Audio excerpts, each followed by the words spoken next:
how much do you think I made in 2023 from AdSense and from sponsorship on that YouTube channel? How much do you think it is? Whoa. Okay. I didn't come prepared for that. That's a good question. What would you say is the best way to make money online right now for someone who wants to get into one of your spaces? The e-commerce business I had was selling pillows. I sold pillows. But yeah, break that down step by step. What would be step one if I want to create a blog and then make money from it? 2 websites that I would consider weak, ranking on the first page of Google. So at this stage, when I'm writing the content, do I use AI? What are your thoughts on AI? Have you used it, and has it played any significant role? Yeah, I tried to publish 1,000 blog posts in 2023. Back in 2011, when I quit my job, everybody was writing that SEO was dead. Everyone. Find a real audience, find a real niche, find people that you're trying to help, and truly produce content or create products that are going to serve that audience. All right. Hello, everyone. Welcome, Spencer. We have Spencer Haws with us today. And those of you who don't know who Spencer Haws is, he is the founder of nichepursuits.com, which is a blog that teaches people how to make money online. And he has also founded, let me list out the things, Spencer, and then tell me what I miss. You have created and sold, what was it? It was Longtail Pro, which was a keyword research tool back in the days. Then you started Link Whisper, which is an on-page SEO tool, plugin. And then you started Motion Invest, which is an online marketplace to buy and sell websites. These are the ones that I think are big and that I know about. What are the things that I missed? Yeah, no, that's a pretty good introduction. That hits a lot of the highlights for sure. I have another new WordPress plugin that hasn't grown as much as Link Whisper yet, but it's called Rank Logic. So I have 2 WordPress plugins, Rank Logic and Link Whisper, that I'm working on. And then, just Niche Pursuits, trying to grow that community there, right? It's got the blog, YouTube channel, podcast. Those are the main things that I'm working on. I've dabbled in lots of other things, built lots of niche websites, bought and sold websites. I had an e-commerce business for a while, ran for a few years that was primarily on Amazon, but sold that business, 2018 or something. So I've dabbled a lot with online business, but software and the blog is primarily what I'm focusing on right now. So. Do you remember, Spencer, when I was on Niche Pursuits podcast back in the days? Do you remember when it was? I was looking it up today. The year? Yeah. I remember that you did it, but gosh, I don't know. I would say 2017? Very close. Good. 2016. Yeah. 2016. Okay. Yeah. Wow, that's a long time ago. It is a long time ago. I'll tell you, I was a freelance writer back in the days. So in 2012, I was working on Odesk, which is now Upwork, and I was writing. I was getting paid $1 for every 500 words ish, and that's all I knew. I knew how to write, not even good copywriting, just basic English. That's what I was doing in Bangladesh back in the days, and life was good. No complaints. I was in school. Everything was good, and then slowly, I don't know how, I got hooked into you. So Niche Pursuits, and also Pat from Smart Passive Income, Pat Flynn. Yeah. And I can confidently say that these 2 websites, podcasts, basically these 2 platforms have completely changed my life. I didn't even know what affiliate marketing was. Then you and Pat taught me not directly, but you taught me what affiliate marketing is. I remember I was watching, it was audio only podcast back in the days, and a lot of blog posts about, remember you used to do those public case studies, project 1, 2, 3, 4? Absolutely. Yep. Good old days. So I was following those. Then I created a few websites. Some of them, a lot of them didn't work initially. Then one did. And then I sold that for $4,500. Then I went on nichepursuits.com. Then I did affiliate marketing for a few more years, and then sold a few big websites, had a few big exits, then came to Ireland in 2017 to do a master's in digital marketing and finished that, and then went into the agency world and then content on the side. So it's been a while, and thanks for everything that you did, man. You don't even know how you helped me. Yeah, no, I appreciate that because, when we look at our analytics for our website or our YouTube channel, we see the numbers, right? It's like, we see that 10,000 people read this article or whatever. And I know that a lot of people followed those projects back in the day, Niche Site Project 1 through 4. And so I do love hearing feedback, kind of in person that, hey, that impacted me and either gave me an idea to start my own site or kind of gave me this guideline of, hey, I can do this. And so I love hearing that you, of course, took a few nuggets, right, of just things that we shared. Tough. I think if anything, my journey is similar in terms of just seeing what other people did and shared, whether it was reading the Warrior Forum or Yeah. following other bloggers from a long time ago, just seeing that, hey, they're actually making money with their websites, and you can do affiliate marketing, you can do Google AdSense, like just realizing you can really do this and getting that Mm, confidence and seeing a model that you could follow. I did the same thing. And so I love being able to kind of pay it forward, if you will, and seeing that you've done excellent. that and had success as well. So appreciate it. Thank you. Um, do you remember how you got into the world of make money online? Yeah. So, back in the day, I really just I was going to college, got my first job in finance, and really just wanted to see if I could build a business on the side. And the only thing I could do was online because working full time, I was married, and really just wanted to see, hey, can I build a website? And so that led me to the journey of, okay, can I start a blog? And I started a blog, made no money, had no idea how to get any traffic. That's really what led me down the rabbit hole of doing some searches and finding forums and other bloggers of like, how do I get traffic to a blog? How do I even do that? And then the next step was like, oh, once you get traffic, you actually make some money. It went beyond just how do you build a website to how do you make money from your website. So that was back in 2006. And then, that led me to my journey. Quit my job in 2011, figured things out during that time frame. 2011, quit my full-time job in banking, and have been building online businesses ever since. Were you making good money when you quit your job? Yeah, I was making, I didn't quit my job until I was making more from my day job, more from my side businesses than I was from my day job. My niche sites at the time were probably making about $10,000 a month before I quit my job. And so, yeah, that gave me plenty of income to say, all right, I'm doing this full time, went all in at that point. Is that how you made your first dollar online, creating and building niche sites and affiliate Yep. marketing or ads? Oh, okay. Yep. Okay. Nice. Okay, maybe I take that back. I sold a couple things on eBay. Yeah. I'd sold, a couple things. Maybe that was my true first online dollar. I Yeah. sold a few old things on eBay, but then yes, after that was niche sites, affiliate marketing, Google AdSense. I'll quickly dive into YouTube and then we'll get back on making money online from blogs and niche sites.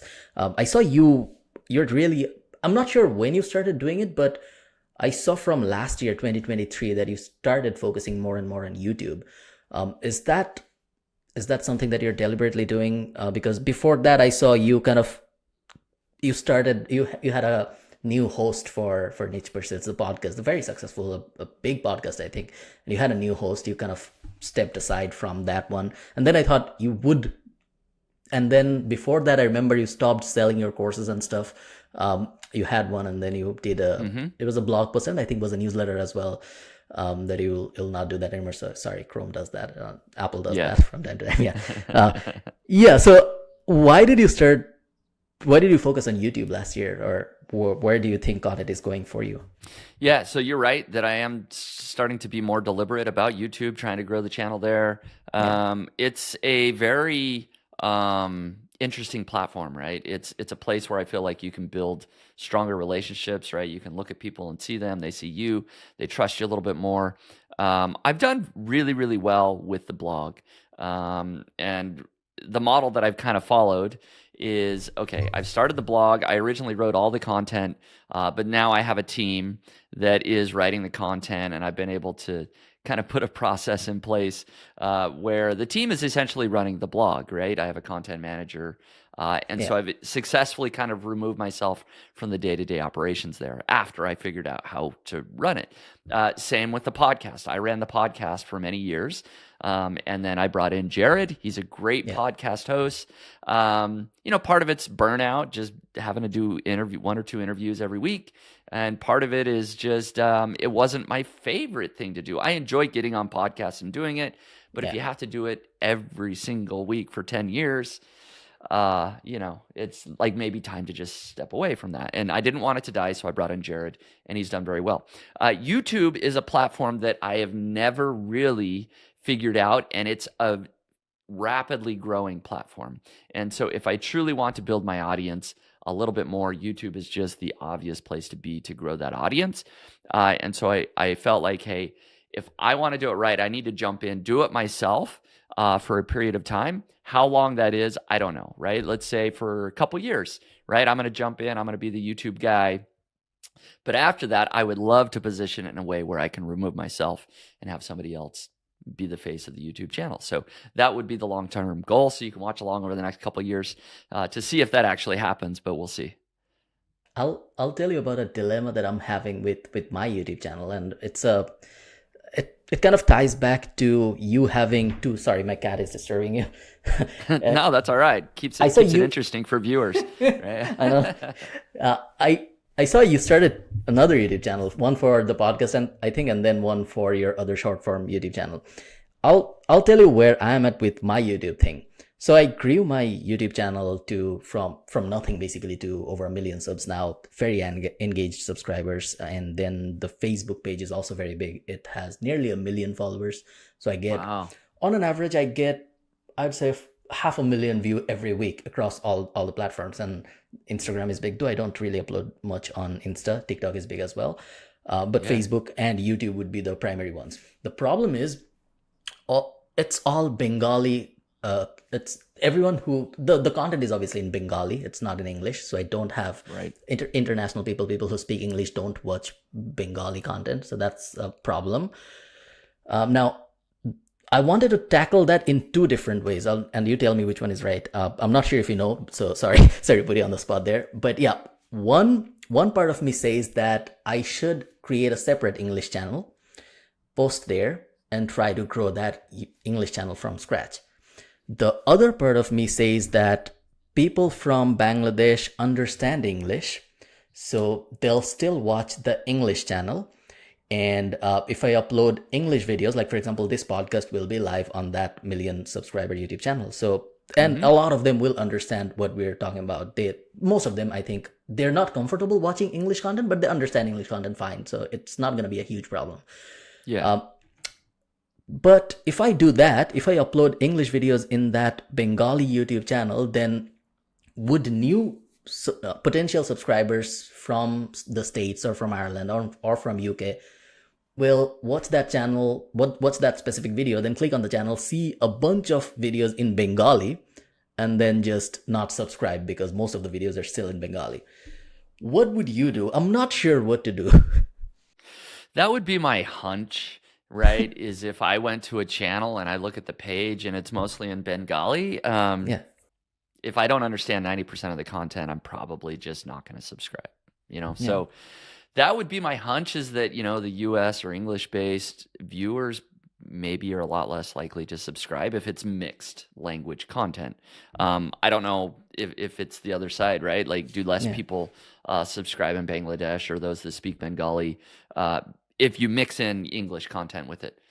Maybe, right? Maybe that's my hunch. So I am kind of enjoying the separate channel strategy. And so that would be where I would lean perhaps for you, is like, hey, consider just a separate English channel, and that's all you upload there. I think that's what Mr. Beast does, right? He has foreign language channels. He keeps it totally separate as well. Of course, he's at a whole other level. So Yeah. always following what he does maybe isn't, the right strategy, but in this case, maybe it is. So Yeah. Maybe it is. The other part of me says that Bangladesh is supposed to be the ninth largest economy in the next 10 years. It has 170 million people right now. So a big market and a lot of potential subscribers, future viewers. So should I convert everything into English? Would that be the right thing to do? And English also has more competition compared to Bengali. So that's the other side of it. Yeah, no, and that's the one thing that I thought of it as well, is that your competitive advantage is that you're speaking in Bengali. You can tap into Bangladesh and everywhere that wants to follow your content. And I mean, nobody in the US can compete with you, right? Like Yeah. we don't speak the language. Yeah. So that is the other aspect, is like, is it the right move? And that's something that you need to think through, is like, just double down where you're at and just continue to Mm. grow this thing, right? Like, is there a problem doing that? The thing to consider, right, is the bottom line, right? Are the dollars all coming from English-based clients? Right? Are you getting enough Bengali-based, clients, or however you want to look at that, right? So you just got to look at the bottom line of, okay, if I'm at X right now and I think I can 10X this thing over the next few years, like, hey, maybe you're okay.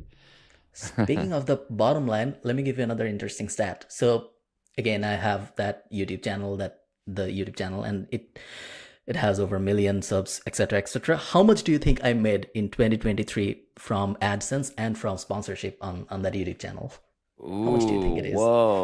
whoa, okay. I didn't come prepared for that. That's a good question.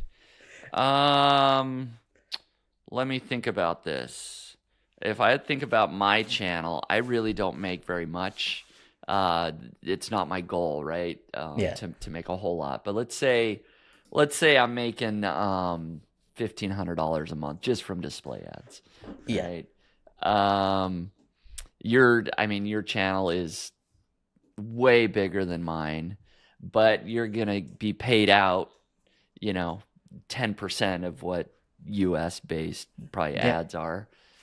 Um, yeah. You're so getting I, there. so I'm gonna say you made, I don't I'll throw out a number, 20,000, 25,000 from display ads, Yeah. and maybe twice that from sponsorships. On a good month, I make about a grand from ads, display ads, Is that and right? and combining in 2023, I think I made about $50,000 combining everything, so sponsorship and ads. Okay. And my CPM is about $3 ish. I was talking to Sam from My First Million the other day, and he said Oh his yeah. CPM is $150. And Holy cow. yep, and I was like, It's it's a big only difference. $3 for me. Yeah, no, yeah, my CPMs are definitely like closer to $15 to $20, just depending on, See, you yeah, know. But yeah, so it's quite a bit more. So, yeah. um, It's an interesting problem to have, because nobody seems to know what the right thing to do is at this point. Because more and more companies are now going to Bangladesh, so the CPM is likely to increase. We are seeing more and more ads on YouTube, uh, and I am now one of the biggest creators there. So I can charge more from sponsors as well. So that's another positive side. But then yep. again, yeah, yeah. Sorry to bother Are you with that. I'm not sure Well, what to do. So I was no, wondering no, if you it's know. interesting. No, it's interesting. D- do you get many clients? Like the business model, right? Ads and sponsorships is part of the business model, Yeah, right? But I assume the bigger piece is your agency, right? yeah. Do you get client work that are you getting leads from your YouTube channel? So the way I monetize everything is, I don't the agency only gets clients from primarily Ireland and the UK. All of our Okay. clients, we have about 130 clients right now, a little more than that. All of them are from North America. Very few are actually from North America. Most of them are from Ireland and from UK, and some from Okay. rest of Europe. So none of our clients are from Bangladesh. Yeah. But we Okay. have a course, and the course gets a lot of attention because the YouTube channel is big, because the Okay. That Facebook makes page is sense. big. It has over Yeah. 20,000 members now, the course, and Okay. it that wouldn't have happened without the YouTube channel. So that's the other positive side. Yeah. Yeah. Yeah. No, that's good. And I mean, continue to build that. I mean, if you have course buyers or a community and you can just keep growing that, right? There definitely is sort of a carrot there of, maybe doubling Mm. down there. But if you feel like you got enough time and energy to do also a US based channel, like, hey, there's money there too. So I don't have the right answer, but No worries. you got a good thing going, and probably both are okay. When you started the separate podcast channel and the separate, basically when you divided your one channel into two, uh, I was not sure if that was the right thing to do, because I tried that. And I know big creators do that. They have a separate channel for podcast long form content and then one for regular form content. And Yeah. there was a phase in the middle when they had a separate channel for short form content as well. So a separate shorts channel for most of the big creators. I upload the same I upload everything on the same channel. So I have 7 hour plus long video on the same channel where I have a short and I also have a 10-minute long video, and all of them seem to do well. As long as Yeah. they're in the same topic. So I'd be Yeah. interested to see what happens with your two channels. I'm sure you'll get it work. Uh, but yeah, let's see what happens there. Tell me, Spencer. Yeah. Yeah, sorry, go ahead. And just to follow up with that, like I don't know if I'm doing the right thing. Like Yeah. I flip-flopped. I had your opinion for a long time. I had a lot of other people telling me I should split channels for a long time. I sort of landed on this, you know what? I'm going to try it. Yeah, Worst case scenario, like if it totally flops, I can always just bring the podcast back to the main channel and true. is 6 month experiment that, hey, I learned a lesson. But so far so good. So far so good. I will say that the Nice. podcast, even on a new channel, is still getting a lot of listens. I'm directing a lot of traffic, through social Nice. media and my email, and so it's picking up steam. That was the big worry, that nobody would find it on a new channel, but that's not the case. People are still listening in. So Nice. Spencer, what would you say is the best way to make money online right now for someone who wants to get into one of your spaces? I don't know if this is the answer that people expect, but I feel like I have said this for a long time. Even though I talk about niche websites a lot, the best way is to create your own product, hands down. Create your own product, whether it's an informational product, a software product, or a physical product. The best way is to have a product that you can sell to people. Find a problem, solve that problem, sell your product. That is absolutely the best way. And of course, for people that have followed along with me, that's what I've always done, right? I've always had Longtail Pro, Link Whisper, other software products. I've had a course. I've been into e-commerce. Niche websites are honestly probably take longer to start making money if you're just purely doing SEO, and will probably make you less money in the long run. If you have your own product, build a content engine, build a niche site behind that product, right? So you can get all that traffic. But if you have a product from day one, you can either sell it on Amazon, or you can find other people to promote it for you as an affiliate, whatever that might be. So that would be my, go-to, is like, hey, figure out what you're good at. Whether that's, if you have a background in software, maybe go that route. If you have a background in teaching, maybe create a course. If you have a background in just coming up with cool ideas, create a physical product. But create a product, sell it. Most people wouldn't want to do that. Most people would still want to build a niche website or a blog because of the barrier of entry, right? It Yeah. sounds more difficult when I think about creating a product, and then what product do I create? How do I market it? Then it turns out to be a real business. I don't want a real business. I just want a Yes. blog. I know. It's one of those things. It does sound harder, but having done all of these things, it's not. Building a niche website is as hard as creating a physical product. Like, it really is. Like, and when I say creating a physical product, like, it's so, like, I created the e-commerce business I had was selling pillows. Yeah. I sold pillows. Really thin pillows was my thing. Literally, it's as easy as sending an email to somebody on Alibaba and say, I want your pillow, but I want it this high instead of, this high, right? Like, that's it. You send an email, they send you a sample in the mail, you lay on it. Did you like the pillow? No, change it. Okay, get another sample. Perfect. I liked it. Send me 100 of those. I'm going to sell them on Amazon now. Like, it's that easy. Is that how you did it? Yeah, that's exactly what I did. Nice. How much did it make? At its peak, Yeah. gosh, it sold in its peak year. It sold. I'm trying to remember the exact number, but it was about $900,000 worth of pillows that it Nice. sold, right? And so it was profiting about $15,000 to $20,000 a month. For some months were a little bit higher. But it was, yeah, profited me about 15 bottom line. And was it Yeah. all on, how did you market it? All on Amazon, Yeah, PPC and organic? exactly. It was Amazon, Nice. primarily. So I started on Amazon, just got the listings up, just kind of optimized those listings so that they would rank, right? Like Amazon SEO, essentially. It wasn't complicated. Yeah. And some Amazon PPC. And then a year or two in, I created a niche website it was a pillow website that I would rank in Google for a bunch of pillow keywords. And I would just have a link to my own product. Hey, what's the best thin pillows? Mine's the best choice. Go buy it on Amazon. Yeah. If I consider niche pursuits and then Link Whisper and then Motion Invest your main things, what would be your side hustles now? How many side hustles do you have? What are those?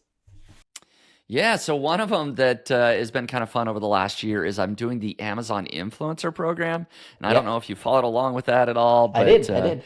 okay, But yeah, tell for the audience. it's really different than the Amazon Associates Program, which typically, right, you got to send traffic through your affiliate link, whether that's with your website or other places. They click your link, they go buy something on Amazon, and you make money. This is different because you can create a video. You just pick up your phone, do a review of I've got a pen here. I review this pen on my video for a minute. I upload that video directly to Amazon. And so when somebody's on the product page on Amazon, they see your video. If they watch that video and then they buy, you make a commission. So it's so cool because you don't have to send any traffic whatsoever. You do have to get approved as an influencer, so you have to have a following on YouTube, TikTok, Instagram, or Facebook. You have a Facebook page. And once you're approved, then you can start uploading videos. And so I've been doing that for about a year. I hired a team. I created the first few videos myself, so I know how to do it. Then I hired a team. They've been creating videos. We've uploaded about 1,000 videos. I made about $6,000 in December, the holiday season, Yeah. when everybody's buying on Amazon. Yeah. So that was definitely the highest month. I'm back down to reality. This month it'll do 1,500, maybe 2,000, something like that. But Still good. that's a side hustle that's been a lot of fun. I'd call that maybe the main one. Another one is I have another niche website that the primary focus is trying to grow the Facebook page and the Facebook following and getting traffic from Facebook. So trying to get some of those Facebook posts to go kind of viral. And I've been doing that for about a year, and we get some posts that take off and do well, but the site itself, nothing to get too excited. Hasn't really taken off yet. It might do a couple $100 a month or something, but I'm hoping we get a strategy in place where it gets much bigger at that point. So For the Amazon influencer thing, do you know how many followers do you need to get into that? there is not a specific number. They don't tell you, but most people say around 1,000, which is Okay. honestly not a lot, right? Yeah. Either 1,000 YouTube subscribers or Facebook page followers. And it's really easy to get 1,000 Yeah. Facebook page followers if you know what you're doing. So Yeah. And do you have to buy the product? So I've never done it. I only did the associates program. I've never done influencer program. So if I want to do it, step one is signing up and getting approval from Amazon, showing my Yep. 1,000 subscriber YouTube channel or Facebook page. Yep. What is step two? Do I buy the products before reviewing them? You have to have the products. So either buy them, or what I did is I just reviewed things that I already had in my house, right? Okay. So you can review any product that is currently sold on Amazon. So maybe I bought things 2 years ago that were sold on Amazon. I can review that. Maybe I bought something at Walmart or Home Depot that is also sold on Amazon. I can review that. So I have hundreds of products in my house that were purchased on Amazon, right? And then when I brought in people to help me create the videos, I told them, just review things you have in your house already. So I have not bought any products for this side hustle, right? Like, I don't buy products and then review them. I have stuff in my house that I review. Yeah. Nice. Yeah, it's the shiny object syndrome thing. I am Yeah, very totally. interested in trying that. I'm trying to avoid it. I'll probably It's not do fun. that. Yeah. I what if so your niche site it's primarily focusing on Facebook to get traffic. Are you trying to do like an arbitrage thing where traffic from Facebook is cheaper than traffic landing on your website? Well, no, not exactly. I'm not paying for any traffic. Um, Okay. yeah, I'm not paying for any traffic. So I'm just growing a Facebook page there, Mm-hmm. and then posting. So we will then write an article on our website, and these are not SEO focused articles. These are like more viral type, like, Gotcha. hey, what are the top 10 vacation spots in Yeah. this state or whatever? Um, you write a short article, maybe it's 500 words long, Yeah. that has one great featured image. And then when you post that, all we do is write a sentence or two in the Facebook page, post a link directly, in the Yeah. post, and then people, click the link, they go visit the page. Um, the only where I'm spending money is to grow the Facebook page. So I will pay for Facebook likes, right? And it's Mm-hmm. directly through the Facebook platform. So it's running, Yeah. a likes campaign on Facebook, and they can be cheap if you do it right, 5 to 10 cents a like. Yeah. For US based, it's probably much cheaper Yeah. for people in Bangladesh or other places. But yeah, grow the Facebook page and then just post 2 or 3 pieces of content a day, and hope that one or two take off, every now and again, and get a bunch of traffic to your website. Hmm.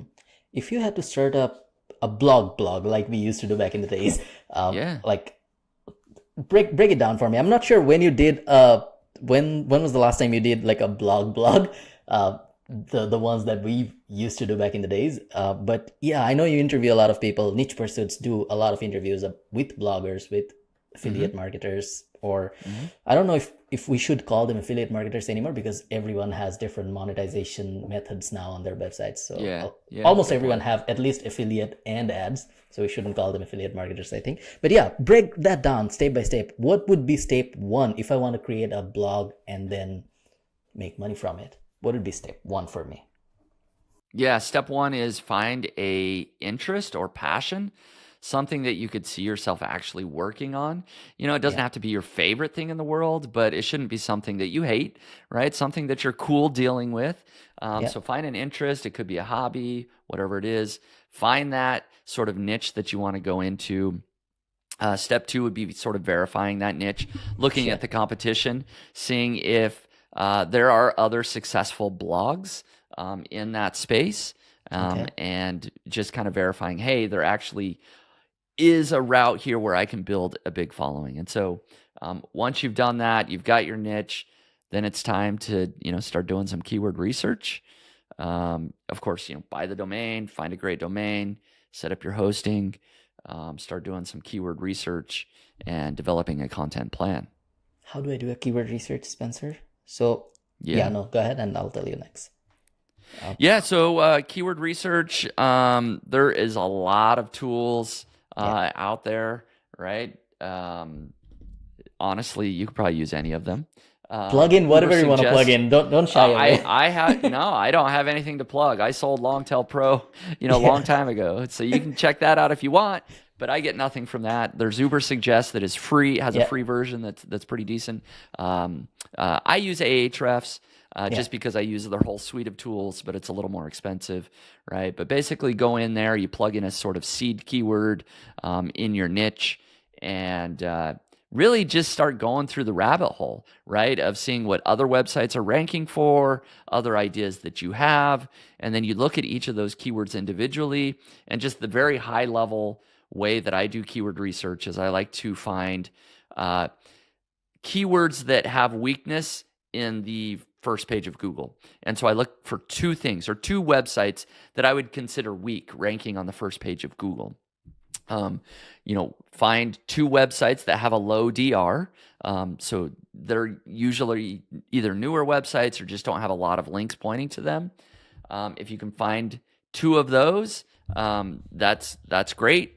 And then also another thing with that is looking at the number of links pointing to that page, right? So if you can find a newer website with a low DR and it has like 0 or 1 or 2 or less than 10 backlinks pointing to that article, there, you might have a shot there. at that particular keyword. So that's high level. What I kind of do is look for that weakness in the SERPs. If it's on target with my niche, I'll add that to my content plan and kind of go from there. How many keywords do you think you'd select before you start the content? Like a If million. I At were, this stage, no. Think about me as a beginner and tell me how many should I select. Not you, because I know you spent yeah, like 200 grand or something yes, on content last year. yes, yeah, I go big. No, I would tell for me. probably select at least 30 keywords, so you 30. at Okay. least know where you're started and where you're headed. Um, that's probably a good enough place to start, and try to create them in clusters, right? So you have sort of groups of 5 to 10 keywords that are similar, right, in similar categories, and so you might do that 2 or 3 times. So build out 30 keywords. You've got a content plan, and then at that point you decide, do I write all the content? If you're Yeah. starting, yes, I would write those first 30 keywords all yourself. Dive in, do it right. Save your money for another day, Yeah. and kind of figure out how you can get traffic coming to your site after you've written that content. Do you still worry about the length of the content or what the subtopics of the content should be based on the current SERP results? I do look at the SERP results. I do try to analyze, topical coverage, right? So subheadings, subtopics, sub keywords. I do still look at that. Content length is becoming less and less important, in my opinion. We do this on my site now. Is that I tell writers, make it only as long as it needs to be to cover the topic. Yeah. Don't make it any longer. Try to shorten your content. They require special approval from me if it's going to be over 2,000 words, and that's for niche pursuits. For my particular niche, longer guides are normal. For most niches, right, maybe 1,000 to 1,500 words is more than enough to cover a topic.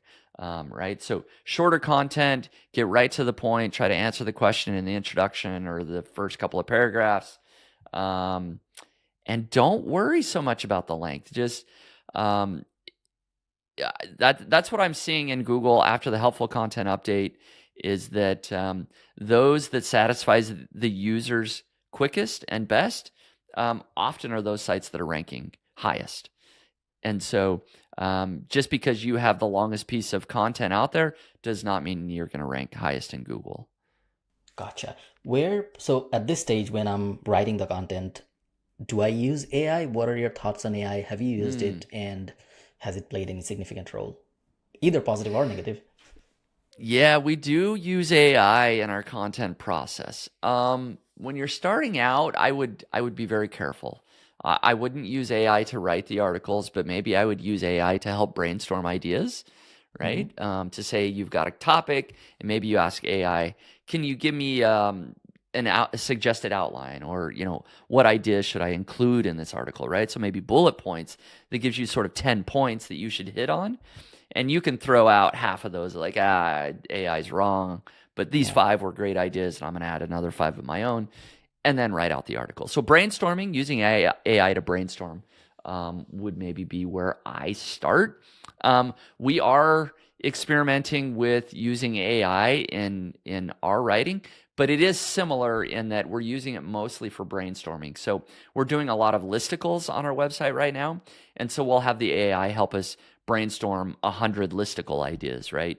And it helps build out this sort of outline in a way, and then we'll edit that and write intros or conclusions or everything like that. So even now, I don't have AI write an entire article, and I wouldn't advise doing that.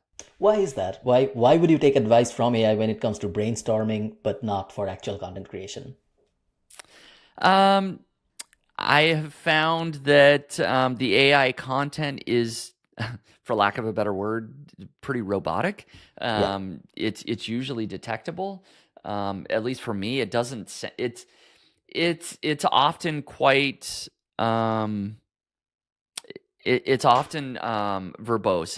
It goes overboard with how much content it produces, and yeah, you can prompt it to do things differently, but I've just found that the quality is better when humans are writing the content. Again, I think it's great to generate ideas, create lists. AI is getting better. You can have it write certain sections, right? But I would just never turn it over 100% to the AI tools.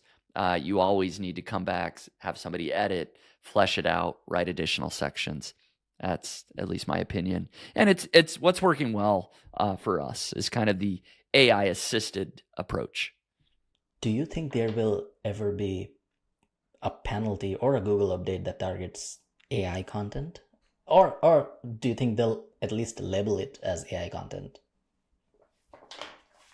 I don't know. Okay. I think Google has a really hard time detecting AI content as it is, Hmm. and that's just going to get harder because the AI tools are getting better and better. Um, I don't, I don't. Hmm. If you were to ask me today, and I acknowledge that I could be totally wrong, but I would lean towards no. I don't think that Google is going to have an AI content penalty. I don't think they have one now. I don't think they'll have one in the future for those reasons because it's going to get harder to detect, and it's going to be so it's going to be everywhere. Everybody's going to be using AI content. They're going to just have to base their quality on other things. Do you, so when you tweet, which platform do you have the most followers in? Is it Twitter? That's probably where I'm most active. I guess my Facebook group is maybe a little bigger. It's got almost 40,000 in the Oh, Facebook nice. private Facebook group. Nice. But Twitter, yeah, maybe Do you know 30,000 what followers. there is one thing that annoys the shit out of me recently is people use things like Engage AI and also I think raw chat GPT, and what they do is it happens with me a lot on LinkedIn. Whenever I post something, I immediately get like 10-20 replies, and I know that those replies were written with either ChatGPT or Engage AI or any of the Yep. other LLMs. And I don't like it. It really annoys me, and I block a lot of them. Yep. No, I agree. I think for anybody that uses AI, um, you start to recognize AI responses. Like you know that somebody's just responding with AI, or somebody tweets something, you're like that was clearly written by AI, and I I don't know what it is, but you just kind of know. Okay, so I write the 30. So I did the keyword research. I found 30 keywords based on 5-6 clusters. I then create the website. I then start writing about these 30 keywords. I post the articles. What happens next? hmm Yeah, of course, as you write them, you do want to think about Google, how you're going to rank in Google, so make sure it's SEO focused, like we mentioned, um, that sort of thing. If you have a brand new website, unfortunately, you do have to get the word out that you have a new website, and so you kind of need to go on a marketing tour or a promotions tour to promote that content, connect with other bloggers. Do whatever you can, reach out to them via email, find them on social media, follow other influencers, try to connect with them in a real way, right? Don't use AI. Write them real responses, that sort of thing. And at the end of the day, you want to get links pointing to your website.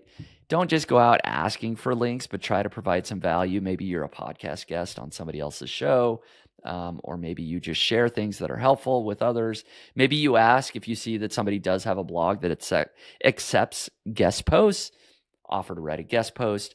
By doing these things, right, you're going to get some links pointing to your content, and that's going to get it picked up, indexed by Google quicker, and hopefully rank quicker. So when you have a news website, probably 50% of your time needs to be spent on promotion or link building, to get the word out, to get your blog established just to get noticed. That's just the reality. Yeah.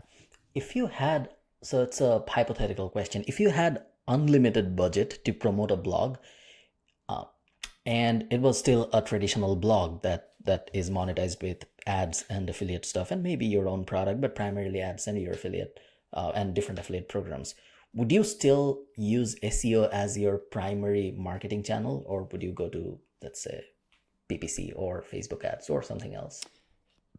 If I have a traditional blog, well, it depends on how it's monetized, right? You're saying it's monetized with affiliate Yeah. and display ads. So I don't know if there's an arbitrage opportunity there, right? If I had an unlimited budget, I would probably test that, right? Figure out which of my landing pages are the most profitable and try out every ad platform known to mankind to, figure out if there is an arbitrage opportunity, right? Can I spend $1 and make $2 on the other end? There probably are opportunities, right? If you have the Yeah. right affiliate offer landing page. I guess the more I think about it, right? That's maybe what I would do because that would be a lot faster and technically easier, right? Hey, if I can send 1,000 visitors on Facebook every day, and I Mm. know like clockwork, I'm gonna just make more money than I spent. Let's just do that. Yeah. So that's probably what I would do. If but if I had an unlimited budget, there is a lot of cool things you can do with SEO. You can get a ton of traffic, um, and so I would spend probably a lot of money on building links, right? PR campaigns, doing studies, posting articles that get shared all over the place. Because once you do get that evergreen engine started, SEO can be great. It can be amazing. Mhm. So you famously published 1000 blog posts, and you have a great YouTube video about it. So people who have not seen that, please go to Yeah. Niche Pursuits YouTube channel and see that. But yeah, you published 1000 blog posts last year in 2023.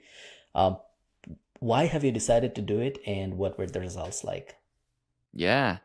Well, I have been building my blog for a long time. And so I've seen the traction, right, as Niche Pursuits has grown over the years.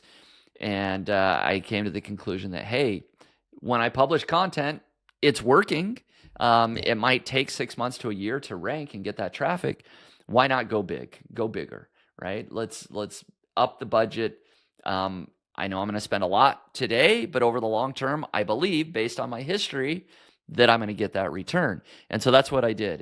I tried to publish 1,000 blog posts in 2023. I did that.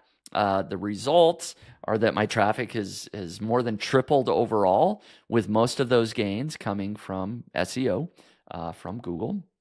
That content is doing really well. And a lot of people may not know that at the beginning of 2023, so about a year ago, I did not have any display ads on my site at all. But my traffic was increasing so much, I was like, it makes sense to just add display ads on a lot of the content. I don't have display ads on certain pages, affiliate offers and other pages that are more valuable for me. But I put display ads on the site, and so that's become, a nice revenue source as well that I just didn't have before. Are you going to do that as well this year? Is that the plan in 2024? I do believe so. Yeah, I think we're going to probably Nice. publish about 1,000 articles again. Nice. It worked. It worked last year. Let's try it again. Do you think if I wanted to start, if I wanted to do that traditional thing of, because a lot of people still do, and I think you have a marketplace where people buy and sell websites, Motion Invest. Mm-hmm. You're a co-founder there, so you know this very well. A lot of people still do that blueprint that we just talked about, finding a topic that interests you, the low tier thing, finding opportunities, and then finding keywords that you want to write about, doing the clusters, then doing SEO on top. Um, do you think this working for foreseeable future, or do you think, because every year or so, every few months actually, you'll see on Twitter that SEO is dead, and after Yeah. every pretty much anything that happens in any industry, it doesn't have to be AI, in robotics, in whatever industry, one of the byproducts of that is SEO being dead, and that Yep. happens every few months. Do you think this strategy of creating a blog and monetizing will keep working? Oh man. I don't know. It's so fascinating to think about. Like honestly, back in 2011, when I Yeah. quit my job, everybody was writing that SEO was dead. Everyone. Yeah. Like it was over, game over. And I believe that. That's why I diversified so much. E-commerce, Yeah. building software products. Uh, but here we are 13 years later, and SEO is alive and well. I think it's going to be alive and well for a long time. Like, Okay. I don't until a search engine replaces Google, um, you know, I don't see things changing. Like I don't. Google is not going to change their model so much. Like people are going to still be using Google, still searching. The one thing at the beginning of the year that was kind of interesting is that Google released their SGE, their search generative results, trying to use AI to provide Yep. answers. There's been a lot of evidence that that's not working, that Google's kind of pulling that back and may not be rolling that out. And so they're sticking to the original SEO game plan. A lot of people are like, oh, we're going to have our own personal chat bots. We're going to just ask Yeah. OpenAI our questions and no longer go to Google. I'm not seeing that. The general public isn't doing that. So for the foreseeable future, as long as we're using Google, SEO is alive and well. I don't know when that will change. Someday, probably it will, but I don't see it on the horizon in the next couple of years. That's for sure. Nice. Tell us about the, because you have that marketplace, Motion Invest. I'm sure you see a lot of deals. Uh, a lot of websites get sold there, and a lot of them probably don't get offers or don't get sold on the marketplace. So, what kind of websites do you think are easy to sell? What are the most difficult ones to sell, and what gets most multiples? Yeah. A lot of it comes down to consistency of traffic and earnings, right? A buyer wants to see a website that is, either at a consistent traffic level or consistently growing, right? And same with the earnings. So that's going to get the highest multiple. Primarily on Motion Invest, we are selling sites that are powered by SEO, organic traffic. So traffic source diversification would be another thing that would just add sort of an even bigger green flag, right? If it's getting a bunch of SEO traffic, plus it's doing well on Pinterest, plus it's doing well on, whatever other platform, Facebook, that's going to get the highest multiple. And so you can kind of just take the opposite look at that to figure out what's going to get the lowest multiple. It's a declining website. It's a site that 1 month does really well with traffic and then the next month gets none. Then the next month gets a bunch of traffic and then the next month, inconsistency is something that is just going to kill the multiple. And if it's reliant on one traffic source, and even worse is like one or two keywords, right? So maybe you've got one article that is just getting 100,000 visitors a month. That's a huge red flag, and that's not going to get a very good multiple. Gotcha. All right. Is there, so if I'm someone who's watching this or who reads nichepursuits.com or one of these other blogs and wants to make money online and wants to do two, three quick things that they can do within like next month or so to start getting into that process of making money online, get into that right path, what would that look like? You were very matured when you started your online money making journey, where you knew exactly what to do. You had a job as well, so you had some cushion there. Let's just say you had a backup plan in case things didn't work For out. sure. Yeah. Yep.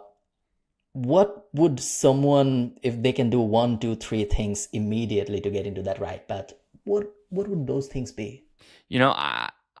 I would think they need to try not to take shortcuts, unfortunately. Like I find a lot of times when people try to build a business online, they're often looking for a shortcut, an easy button. Just use AI and publish 1,000 articles, or just get automated robots to do social media for me. Easy button. I would avoid all of that. Unfortunately, find a real audience, find a real niche, find people that you're trying to help, and truly produce content or create products that are going to serve that audience. And so I don't necessarily want to give one idea, hey, go be an Amazon influencer, or hey, go start a blog, or hey, go start a physical product, because it just varies on everybody's situation.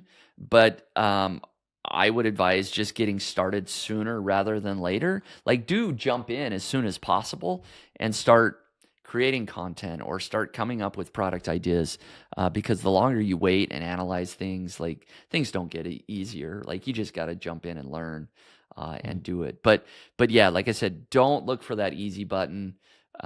Just the reality is you got to put in the work, and but if you do, the results will follow, because you're doing more work. You're probably doing a better job than 90% of people just trying to take shortcuts. Do you ever, sorry, that was supposed to be the last question. Do you ever feel that you don't get the respect that you should because it's an internet business and not a restaurant, for example. Have you ever felt that? Yeah, I suppose so. In a way, right? It's often difficult to explain to people what I do for a living, Yeah. right? For a long time, right? It's like, hey, I've got a portfolio of niche websites that rank in Google. Like, talking to somebody you meet on the street or whoever, they don't really understand that.